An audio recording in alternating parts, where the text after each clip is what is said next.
اور اس کو واپس نکالنے کے لیے اس کے ورثہ سے, ان کے لواحقین سے لاکھ لاکھ 1.5 لاکھ روپے مانگے جاتے ہیں. یہ ایک ایسا کاروبار ہے جس پر کوئی را مٹیریل نہیں لگ رہا. جیل حکام ایک فرد کو اٹھا کے چھوٹے سے جرم میں کال کوٹری میں ڈالتے ہیں اور اس کے بعد وہ اس کے وارثوں سے, اس کے لواحقین سے پیسہ ڈیمانڈ کرتے ہیں. اگر وہ 1.5 لاکھ دے دیں تو چٹی سے نکال لیا جاتا ہے, کال کوٹری سے نکال لیا جاتا ہے, قصوری سے باہر لایا جاتا ہے. اور اگر وہ پیسہ دینے سے قاصر رہیں, نہ دے پائیں, تو اس کی سزا میں مزید اضافہ کیا جاتا ہے. آپ خود اپنے کانوں سے سن لیں کہ یہ شخص کیا کہہ رہا ہے. اکثر ہڈیالہ جیل راولپنڈی میں اکثر ملزمان کو قصوری, جسے کال کوٹری بھی کہا جاتا ہے, اس میں بند کر دیتے ہیں اور 1.5 لاکھ کی ڈیمانڈ کرتے ہیں. اس صورت میں چھوڑتے ہیں, اگر جو نہ دے اس کو مزید تنگ کرتے ہیں. اور ہمارے بھائی ہیں, ان کو بھی انہوں نے کال کوٹری میں بند کیا اور ہم سے بھی پیسوں کی ڈیمانڈ کر رہے ہیں اور ساتھ میں یہ کہہ رہے ہیں کہ اگر نہیں دیں گے تو اس کو مزید وہ تنگ کر رہے ہیں. اور اس میں ہڈیالہ جیل کا جو سارا عملہ ہے وہ ملوث ہے اور ہمارے پاس اتنا نہیں ہے کہ ہم ان کو 1.5 لاکھ جو ہے وہ دیں اور اپنے بھائی کو وہاں سے نکلوا کے باہر جو ہے دوسری بیرک میں بند کروائیں.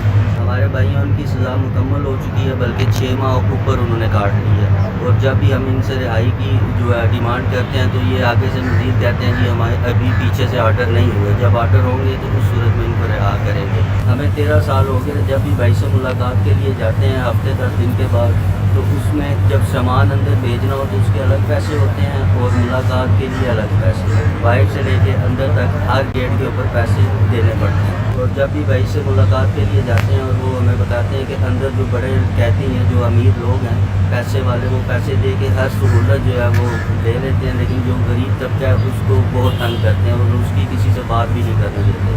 اور ملاقات کے الگ پیسے ہیں, سامان کے الگ پیسے ہیں, ہر گیٹ کے اوپر انہیں پیسے دینے پڑتے ہیں. اور موبائل کا جو ہے وہ آزادانہ استعمال ہے. اور بھائی ہمیں یہ بھی بتاتے ہیں کہ اندر جو بڑے لوگ ہیں وہ اندر ہر قسم کا مطلب جوا وغیرہ, نشہ, یہ وہ سب انہیں ملتا ہے. اور جو غریب لوگ ہیں ان کو, وہ جو بڑے لوگ ہیں انہوں نے یونین لیڈرشپیں بنائی ہوئی ہیں, اور جو غریب لوگ ہیں ان کو تنگ کرتے ہیں اور ان سے کام کرواتے ہیں جیسے اندر کوئی نوکر یا ملازم انہوں نے رکھے ہیں. جو غریب لوگ ہیں اس کی کوئی سنوائی نہیں ہے.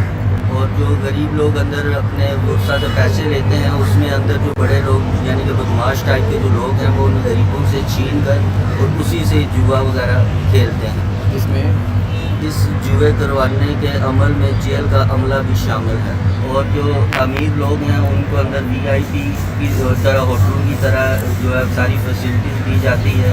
ٹی وی بھی لگے ہوئے ہیں, موبائل یوز کر سکتے ہیں, بستر اعلیٰ قسم کے ہیں. اور لیکن جو غریب طبقہ ہے اس کو اندر سونے کے لیے چادر بھی نہیں ہے. اور یہاں تک کہ کئی ایسی بارک ہے کہ جہاں پہ پنکھے تک بھی نہیں ہیں, لیکن جو امیر ہیں ان کے لیے ہر سہولت موجود ہے. اور جیل میں کیا اعلیٰ حکام سوئے میں اس شخص نے IG پنجاب اور ہوم منسٹر کے نام ایک خط بھی لکھا اور ایک درخواست دی. اس نے کہا کہ میرے بھائی کو کال کوٹری میں ڈال دیا گیا اور ہم سے 1.5 لاکھ روپے کی ڈیمانڈ کی جا رہی ہے, اور یہ ڈیمانڈ پوری نہ ہونے پر, ہم غریب لوگ ہیں, ہم یہ ڈیمانڈ پوری نہیں کر رہے, اور یہ ڈیمانڈ پوری نہ ہونے پر بھائی کو اس کو مزید سزا دی جاتی ہے تاکہ وہ ہم تک پیغام دے. اور بھی بہت کچھ انکشاف کر رہے ہیں. وہ کہہ رہے ہیں کہ جیل کے اندر جو طاقتور افراد ہیں, جو وارث دے کے جاتے ہیں جیل قیدیوں کو پیسہ, وہ ان سے چھین لیتے ہیں اور وہ جوئے میں لگا دیتے ہیں. وہ اندر سے بیٹھ کے کمزور قیدیوں پر تشدد کرتے ہیں اور ان سے پیسہ چھین لیتے ہیں, جو ان کے گھر سے کھانا آتا ہے وہ چھین لیتے ہیں.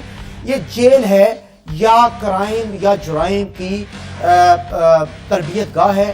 اور پنجاب جو گڈ گورننس کے دعوے دار ہیں, پنجاب جو ہے وہ ایسا صوبہ ہے جس میں وہ کہتے ہیں کہ ہم بہت اچھی مینیج کر رہے ہیں جیل.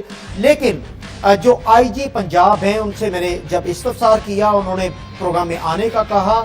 اسی طرح جو IG پنجاب شاہد سلیم بیگ صاحب ہیں وہ اب لائن پر نہیں آ رہے, وہ اس پر اپنا موقف نہیں دینا چاہ رہے اور فون بھی نہیں اٹھا رہے. اور اس کے بعد جو زابر حسین وڑائش صاحب جو ہیں ان کو بھی میں نے پیغام دیا. میں نے ان سے کہا کہ آپ کے سربراہ ہیں, آپ منسٹر ہیں, آپ کے لیے بہت اہم معاملہ ہے, لیکن انہوں نے بھی اس پر موقف دینے سے اجتناب کیا ہے.